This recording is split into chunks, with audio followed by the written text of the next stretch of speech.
O Lideranças está no ar e chega em uma semana especial para o esporte brasileiro. Afinal, no próximo final de semana teremos a tão aguardada Fórmula 1 Heineken Grande Prêmio de São Paulo 2022, ou seja, a etapa brasileira da categoria. E para um momento tão esperado do nosso calendário esportivo, recebemos aqui uma marca que é também sinônimo de esporte, né? Sempre abordamos a necessidade de unir competitividade com entretenimento, com experiências marcantes, e caramba, a Heineken sempre tirou isso de letra. E em mais um ano, a Fórmula 1 segue em alta, né, nas suas ativações, o eSports também no centro de sua estratégia, então tenho certeza que o papo aqui será bem bacana, porque a marca ela tem unido essas duas frentes de uma maneira que eu particularmente gosto muito. Então eu recebo o meu xará, Eduardo Picarelli, ele é diretor da unidade de negócios da Heineken no Brasil. Edu, seja muito bem-vindo. Obrigado pelo convite, meu xará também, Edu, né? Fico feliz de estar aqui podendo contar um pouquinho mais sobre a marca, né? E falar um pouquinho da marca na Fórmula 1, principalmente, né, na nossa etapa aqui em São Paulo. Obrigado mais uma vez. Prazer é meu. E a gente já começa falando dessa relação indissociável, né, com o esporte. Tem o futebol, que dispensa explicações por conta da Champions League, o rugby, desde 2016, né, está na Fórmula 1, e nos últimos anos, né, os esportes eles se tornaram quase que um investimento obrigatório aí por N motivos, né, tem as especificidades dos fãs de game, engajamento, pertencimento, enfim. E a Heineken também passou a fazer parte desse universo. Então, nessa largada do nosso papo, eu acho que eu vou bem no macro, né, porque eu quero ouvir de você sobre essa relação tão sinérgica, tão íntima, que a marca ela acabou criando com o esporte ao longo dos anos. Boa. Eu acho que primeiro, no final do dia, né, a gente está falando de uma cerveja e a gente, né, se for colocar o papel dela de verdade, né, de uma cerveja, do produto, cerveja não deixa de ser entretenimento também, Edu. Então, quando a gente pensa, né, na cerveja e no esporte, eles têm uma afinidade muito grande, né, principalmente no contexto, né, da audiência do esporte. Então, eu acho que esse papel que a cerveja desempenha de estar presente nesses eventos já é um papel histórico, né, de uma afinidade incrível, né, que o produto tem com essas frentes do entretenimento, né? E eu acho que a Heineken muito mais. E aí por alguns motivos, né? Eu acho que primeiro ela é uma marca que ela se propõe sempre a fazer as coisas com consistência, né? Pensando na construção da sua parceria no longo prazo.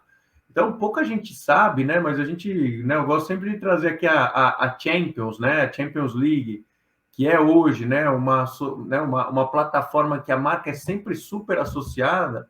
É um patrocínio que começou no começo dos anos 2000. Então, a gente já tem mais de 20 anos da marca Heineken dentro desse patrocínio. Antes da marca Heineken, a marca que patrocinava era a marca Amstel, que também é a marca do grupo Heineken. Então, a gente já está com a UEFA há mais de 40 anos aqui, numa parceria de longuíssimo prazo.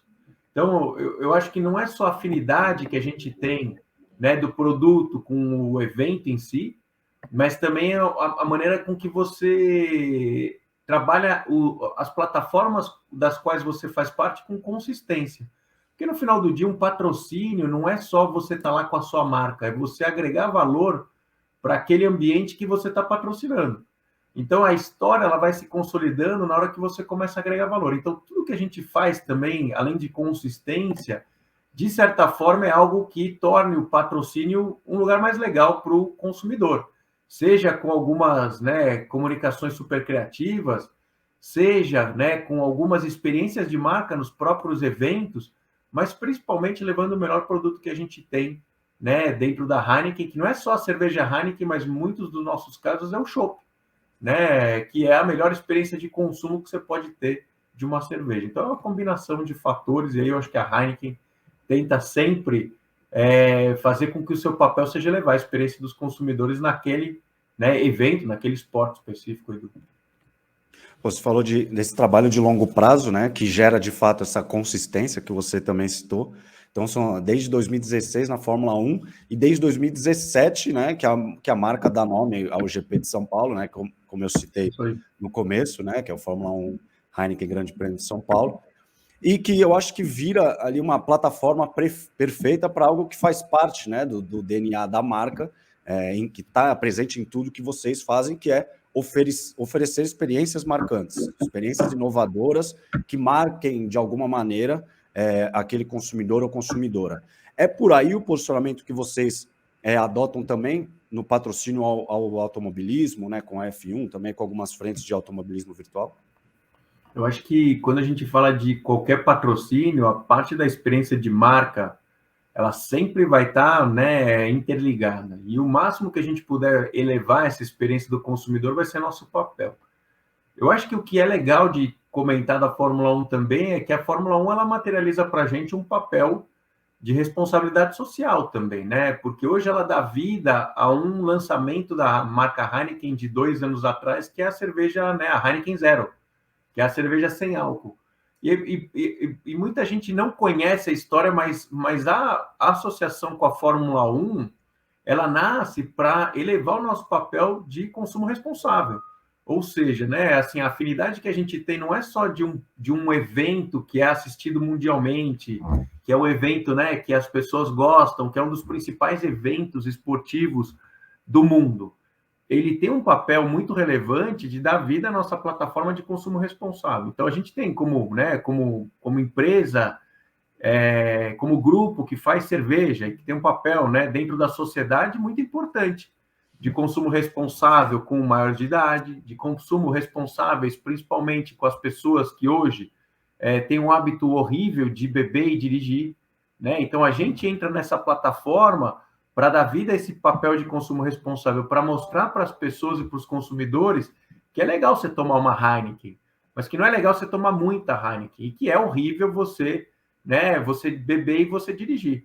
Então, começa-se o patrocínio para dar vida a essa plataforma, e aí a gente consolida nosso patrocínio nessa plataforma, trazendo a Heineken Zero, que literalmente é um produto que faz o papel também do consumo responsável, que é, se você hoje quer tomar uma cerveja e está dirigindo, toma uma zero. Se você já exagerou e quer continuar bebendo uma cerveja, toma uma zero. Se você hoje, por algum motivo, não pode beber uma cerveja regular, toma uma zero. Então, é um jeito também de você ser verdadeiro com o posicionamento que você tem de consumo responsável através de um produto, né? Então, a Fórmula 1 ela tem um gosto especial para a gente, porque é realmente essa plataforma do consumo responsável, onde a gente consegue combinar a experiência de marca com também um papel bacana, né, de um legado que a gente acaba deixando para a sociedade. Bom, bacana demais.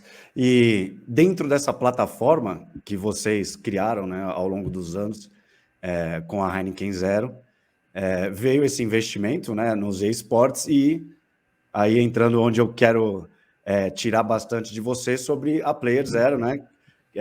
Queria que vocês nos contassem, na verdade, né, sobre essa competição, porque eu acho que ela se encaixa naquilo que a gente falou no começo, né, que é essa busca pela conexão com os fãs de games, atrelando ali a uma experiência inovadora. Então, caramba, que você tem uma final em Interlagos, né, algo super imersivo, né, no que a gente chama de circo da Fórmula 1.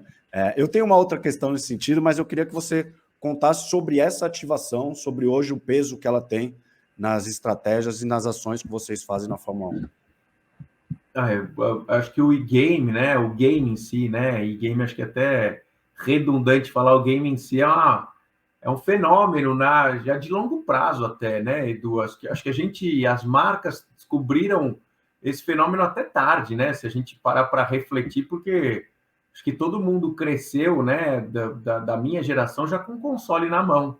Eu acho que o que demorou foi a gente perceber a quantidade de pessoas que jogavam, né? Então, dado legal, né, para dividir com todo mundo.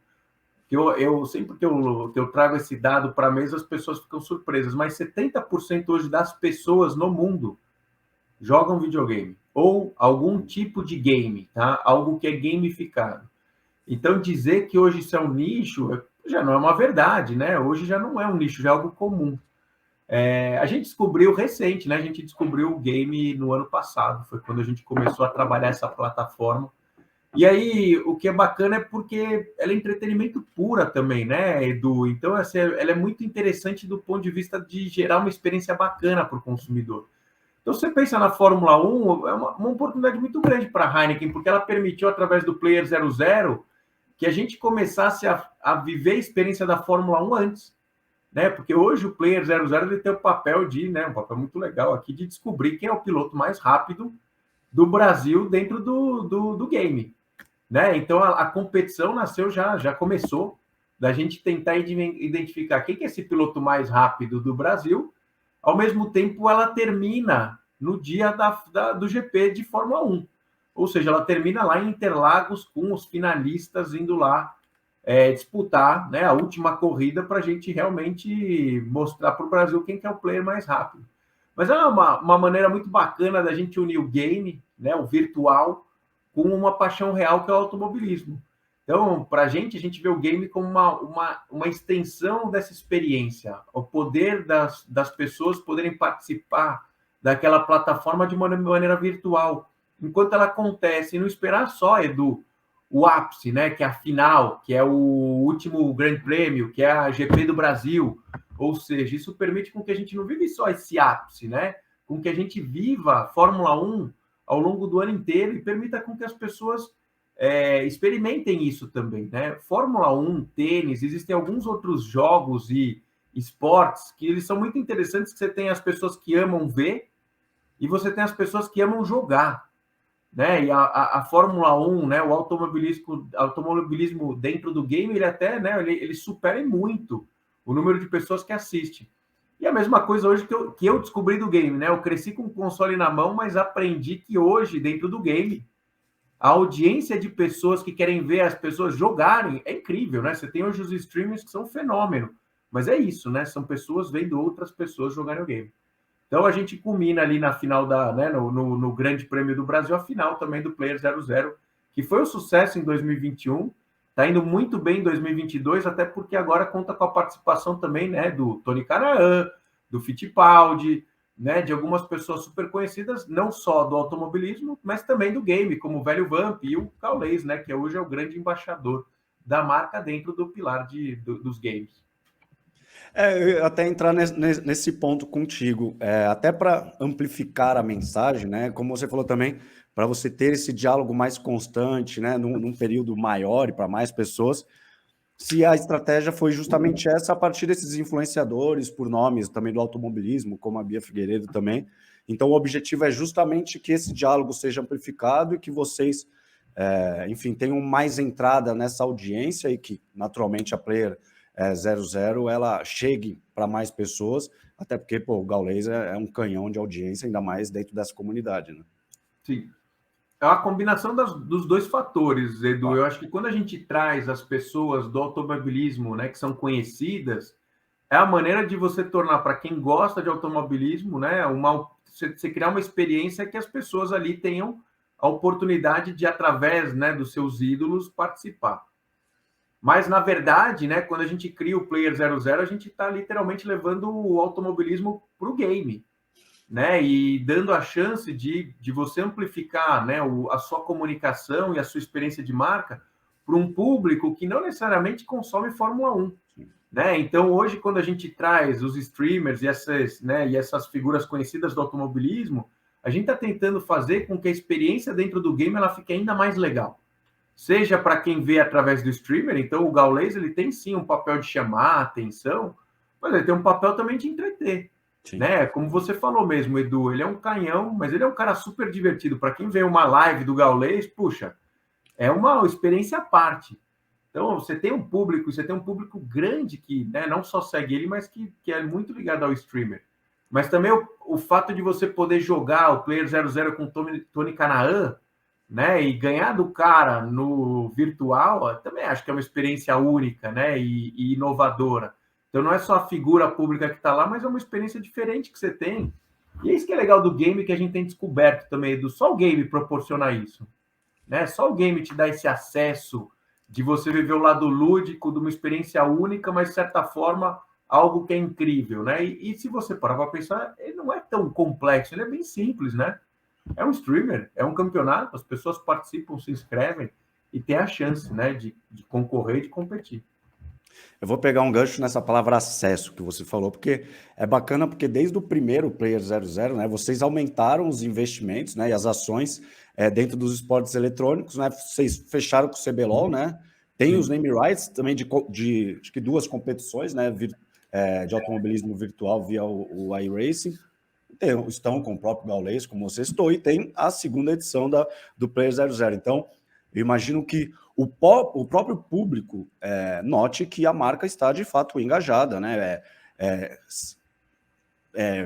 Eu queria entender isso. Se existe essa preocupação de vocês que o diálogo seja o mais natural possível, né? Não é algo intrusivo, forçado, né? Vamos usar uma palavra mais didática. Mas sem deixar de lado esse objetivo de vocês, que é fomentar esses assuntos importantes para a sociedade, como o consumo responsável e essa incompatibilidade de bebidas alcoólicas e direção. Como é que é essa balança de ser o mais natural possível com essa comunidade, mas ao mesmo tempo não deixar de lado um objetivo da marca? Legal. Eu vou dar uma dividida na pergunta, vou falar primeiro da plataforma de game para a gente, e aí na sequência eu entro um pouco do papel de cada, né, de cada plataforma específica para a marca, né? Então, assim, é uma verdade, né? O que vocês identificaram, a gente vem aumentando a nossa presença dentro do que é o universo de game. E aí a gente começou, sim, com muita humildade, Edu, né? Então, antes de você, né, acho que muitas marcas tiveram esse erro, antes de você sair gritando que, né, que você está nesse mundo, a gente quis, de certa forma, contribuir para o mundo game para começar a ser percebida como uma marca que faz parte. Então, a gente chegou em 2021, de certa forma, vou usar essa palavra com bastante humildade, né? Se associando a pessoas conhecidas, trazendo, de certa forma, um entretenimento para a plataforma, criando esse Player 00, né, como uma das maneiras da gente entrar, mas para que pudesse, né, ser algo em que a gente pudesse agregar o valor, para depois, de certa forma, levantar a mão e falar o seguinte: olha, a gente está fazendo isso, né, e amplificar a mensagem daquilo que a gente fazia. 2021 foi o ano teste, onde a gente percebeu que sim, a gente queria entrar nessa plataforma. 22 é o ano que a gente aumenta os investimentos, então a gente amplificou. Amplificamos o número de streamers que a gente tinha, então do Gaules a gente foi para muitos outros, né? E a gente agora, né, amplifica essa voz. A gente amplificou também os patrocínios que a gente tinha, então a gente começou com o Player 00 e com 2 naming rights, mas agora a gente estende em 2022, né, para o patrocínio da CBLOL. E aí a gente fez o primeiro halftime na final da CBLOL, que foi incrível, né? E aí, de certa forma, de novo, né? O nosso papel ali é levar entretenimento, é fazer com que a festa fique mais legal. Então, a gente sempre fala isso, né? Nosso papel é fazer com que a gente deixe a plataforma mais bacana. Não fazendo que seja mais legal algo que a plataforma já tem, mas entrando com alguma coisa que a gente não tinha, né? Então, não tinha antes uma cerveja, não tinha antes uma cerveja zero, mas também não tinha antes um halftime tão legal, agora teve. Então, a gente leva entretenimento para quem está assistindo, ou seja, agregando valor. Tudo isso para a gente ser muito o que a gente fala aqui dentro, que é walk the talk. Que antes do talk você tem que walk, né? Então, assim, antes da gente falar que a gente patrocina, que essa é uma plataforma, né, que a gente faz até comunicação, a gente quis começar a fazer por essa plataforma. Como a gente fez lá atrás com a Champions League. Hoje, né, se ouve a música da Champions, tem gente que se confunde, é Champions ou é Heineken, mas são 20 anos juntos. Sim. Quando a gente entrou, foi também desse jeito, né, transformando, agregando, trazendo coisas interessantes, melhorando a experiência para que essa associação fosse sendo quase que automática. E aí eu pego o meu gancho, né, para o ponto do nosso papel. Bom, primeiro a gente vai continuar em 2023 aumentando nossos investimentos em game. Game é uma plataforma para a gente estratégica, que a gente já entendeu que é não um fenômeno passageiro, mas que é algo que faz parte do dia a dia e do entretenimento das pessoas, né? Eu falei isso no começo da entrevista, 70% das pessoas hoje jogam algum tipo de game. Então, essa é uma plataforma super, super importante. Quando você fala para mim, né, que você pergunta do consumo responsável, eu vou para a parte 2 da pergunta. A gente tem como marca, né, um papel de furar bolha, Edu. Furar bolha é o seguinte: tirar as pessoas do óbvio, né, da zona de conforto, fazer com que elas enxerguem, né, de certa forma, algo muito mais profundo e muito mais aberto do que normalmente aquilo que elas estão acostumadas. Então, quando a gente vai lá para a Champions, a nossa maneira de furar a bolha hoje é através da inserção das minorias. Então, as mulheres hoje jogam bola, né? Tem outros grupos que não são só os homens que hoje gostam de futebol. Então, hoje a gente vai lá falar aqui, que no futebol, que o homem também gosta. Que quer dizer o quê, Edu? Significa que, óbvio, né? Que a mulher já está lá. É meio que ser um pouco assim, né? Contra o senso, para mostrar que o óbvio não é tão óbvio assim, né? Mas de um jeito, subvertendo um pouco aquilo que é o lógico. Quando a gente vai para o automobilismo, é o nosso consumo responsável. Então, a bolha que a gente quer quebrar ali é que beber e dirigir não combina. Que você ter uma cerveja zero para você poder beber uma cerveja quando você vai pegar o carro é a melhor opção. Que é melhor você deixar o carro em casa e ir de Uber. Mas ali a bolha que a gente quer quebrar é literalmente que álcool e direção não combinam. Essa é a bolha que a gente quer, né? E o nosso papel ali, por isso que quando você pergunta, né, do nosso papel dentro de uma plataforma de automobilismo essa é a bolha que a gente quer quebrar. Dentro de game, né, a gente vai para 2023 até com uma campanha disso, né? Eu não posso falar muito mais que isso ainda, mas a nossa ideia é até, de certa forma, trazer uma campanha. E a nossa bolha é literalmente mostrar para o mundo que o game é um entretenimento, é social, que a maior parte das pessoas joga videogame, que não é mais uma coisa reclusa, ou para aquilo que a gente antes estereotipava como não, só os nerds jogam videogame, só aquele cara que é muito fechado. Pelo contrário, hoje, streaming, as pessoas jogam juntos. Você chega em casa do trabalho, você liga lá no seu videogame e joga com um amigo. É incrível isso. É um papel, né? É um pilar muito social que as pessoas ainda não conhecem. Então, nosso papel, quando a gente entra numa plataforma, é furar bolhas e a gente tenta entender dentro daquela plataforma qual que é a bolha que a gente quer furar. E Edu, me corrija se eu estiver errado. Eu li que o acordo com a Riot, né, para o CBLOL, ele foi inédito globalmente. A divisão brasileira foi a primeira da Heineken a se conectar com essa comunidade? Foi. A Heineken do Brasil foi a primeira operação do mundo a entrar no mundo de game. E aí a gente já tem isso em 2021, em 2022 já tem outras operações que entraram.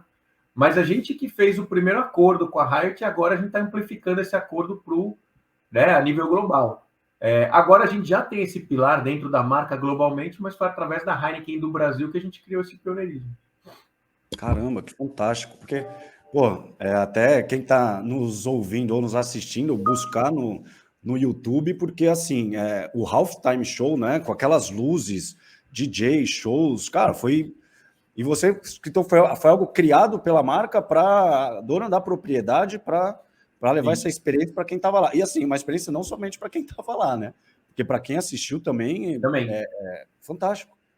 Eu brinquei aqui no dia que a gente teve a final da CBLOL, a gente estava no Rock in Rio.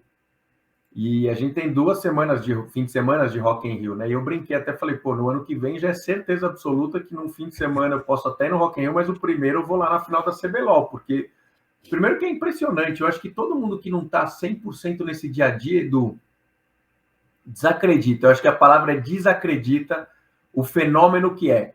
E eu acho que o Halftime Show fez com que a gente desacreditasse ainda mais, porque quando a gente dividiu a iniciativa, todo mundo que não é nativo desse mundo ficava assim, uau, eu não acredito. Meu Deus do céu, quanta gente, uau, mas isso foi no Brasil? E tinha gente se perguntando, foi no Brasil isso?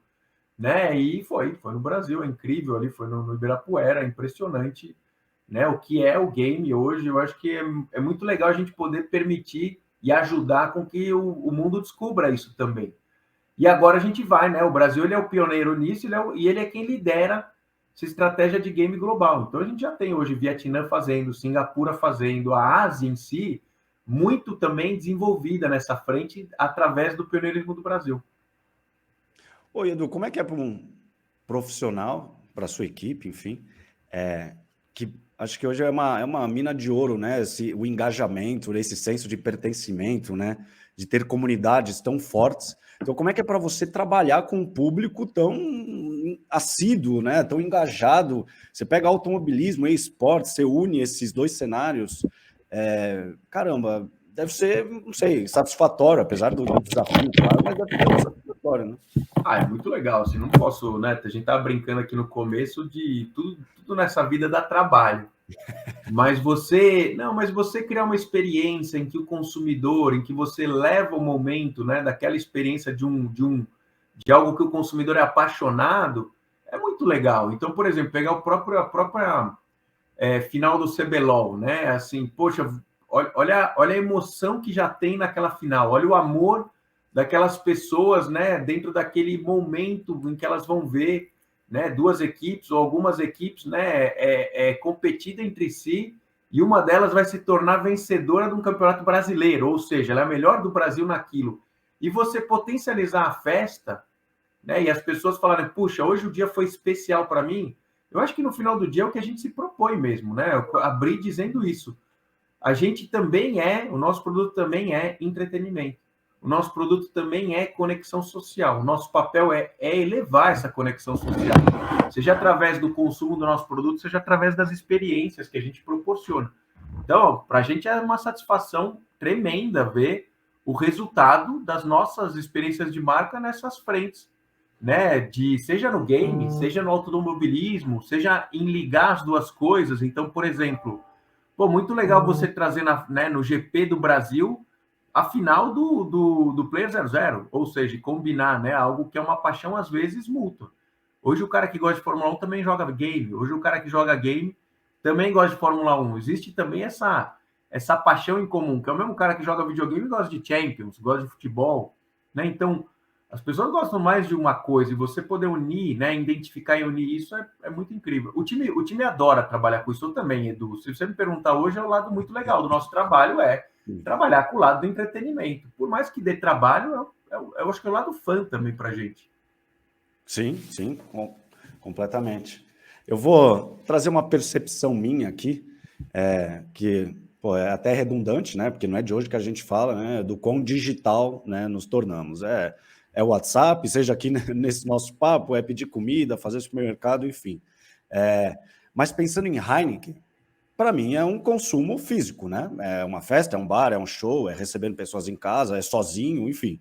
É muito offline de troca mesmo. Essa, pelo menos, é a percepção que eu tenho.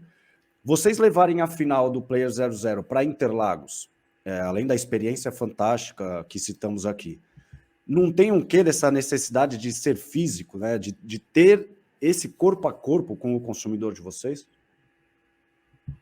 Olha, eu acho que é uma... Eu não sei se é uma necessidade, Edu, é uma pergunta legal, não tinha refletido, então, né, eu vou refletir assim, mas sim, a resposta é sim, né, porque é um bom jeito de você trazer para a vida algo também que às vezes fica só no virtual. Então, na hora que a gente traz a final para Interlagos, na hora que você linka isso, né, com acho que o principal momento do automobilismo no Brasil, de certa forma também você acaba trazendo para quem joga a realidade, né? E eu acho que esse é o legal do virtual com o físico. O virtual te permite estar em todos os lugares, né? Ter essa flexibilidade, estar jogando com alguém à distância, não necessariamente tendo que estar no espaço físico, fora o lado da imaginação que o game proporciona. Porque aí ele vai além do digital só de pedir a comida, né, Edu? Ele vai ali do tipo de você viver uma experiência que não existe no mundo real. Quando você traz a chance do cara, né, de destacar os melhores do Brasil, deles jogarem um contra o outro, no espaço físico, você torna real aquele sonho também.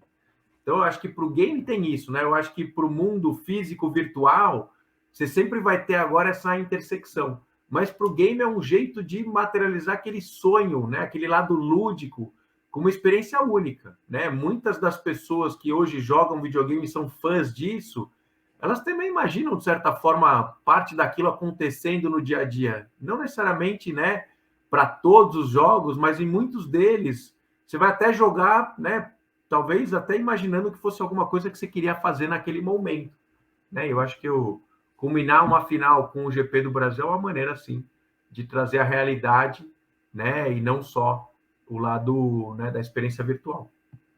Perfeito.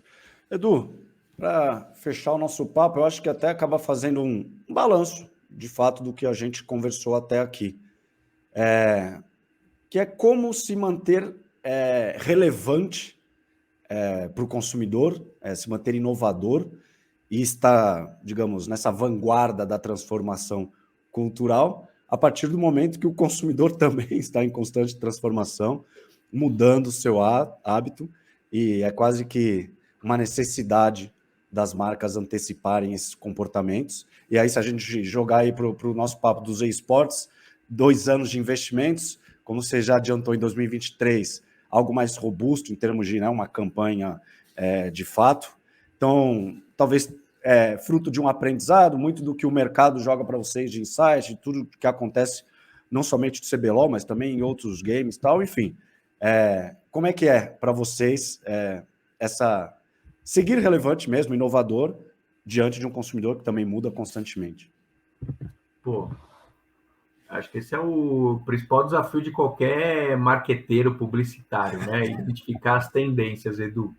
Eu acho que eu vou tentar aqui, pelo menos daquilo que eu acredito. Assim, eu vou tentar, acho que abrir 2 frentes aqui para quem estiver ouvindo, lendo ou escutando, né? Ouvindo, vendo ou, né, ou lendo.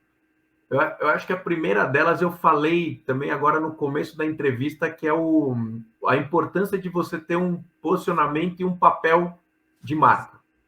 Então, uma das coisas que ajuda a gente, como a gente tem esse papel de, né, for a fresher world, é a nossa assinatura, né, que liga muito com a questão que eu falei do nosso papel de furar as bolhas, né, de realmente trazer esse protagonismo da marca de furar as bolhas. Esse é o primeiro fator que ajuda muito a gente a estar sempre na frente do ponto de vista de tendência.